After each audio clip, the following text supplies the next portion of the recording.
Sua mia, votate, mi facete un favore, ma voi immaginate, brigandone assessore, ma se to consiglio e soldi già piglio, passato l'orario, piglio il straordinario, a penna puggiona, mi sento un bottante, che entra, si mangia, meglio do ristorante, usina con trasi, che giacca e cravatta, e quando si assetta, il culo si ratta, e dopo cominciano i primi parole, si parla di stati, magari di scuole, quattro sedati,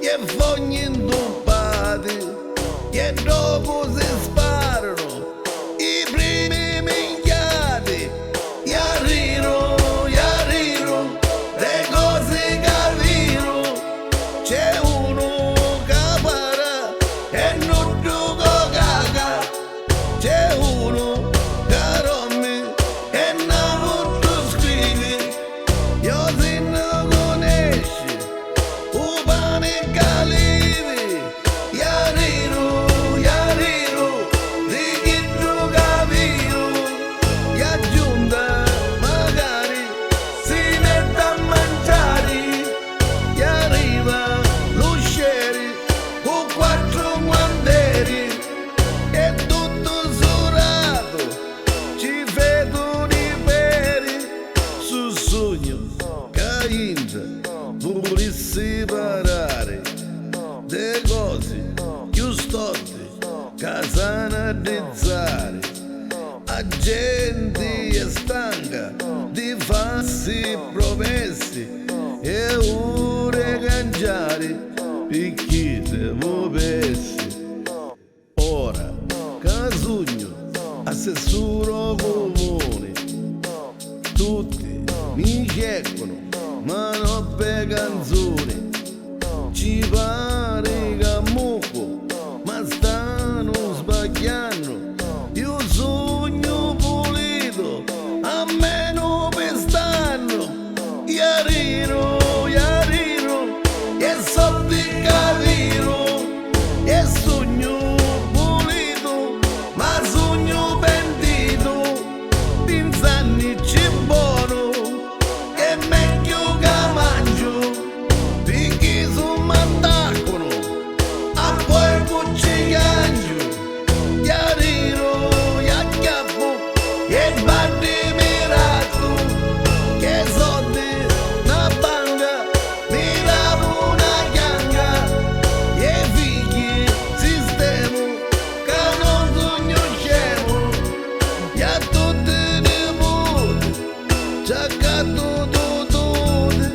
su penso e ripenso, i soldi che c'hai, io batto, crociera, non faccio ne vaio, sicuro non donno, per meno 5 anni, c'è sempre un motivo, per attaccare l'anni, oh yeah. Ah, che bello che mare limpido, acqua pulita, per i banane, ma che siamo un do paradiso che. Grazie elettori, grazie che mi avete votato, mangerò questi 5 anni alla vostra salute. Ma che qui? Mi pare che non cielo che noi stanno dando. Guarda, l'assessore Sugato c'è. Assessore, anche lei qui, e lo saggio di cercano, gli altri stanno cercando tutti, ma che ne trova? Il squalo c'è, diciamo ragazzi, non compagno lo potevo fare oggi, chissà tutta a mille, ne mandano a posto questa squalo, vedi? Ma non mangiano di mangiare i soldi, a faccite di mangiare i soldi, lo sai perché oggi mangiamo carne? Ci dovessimo mangiare ieri. Ah. Ah.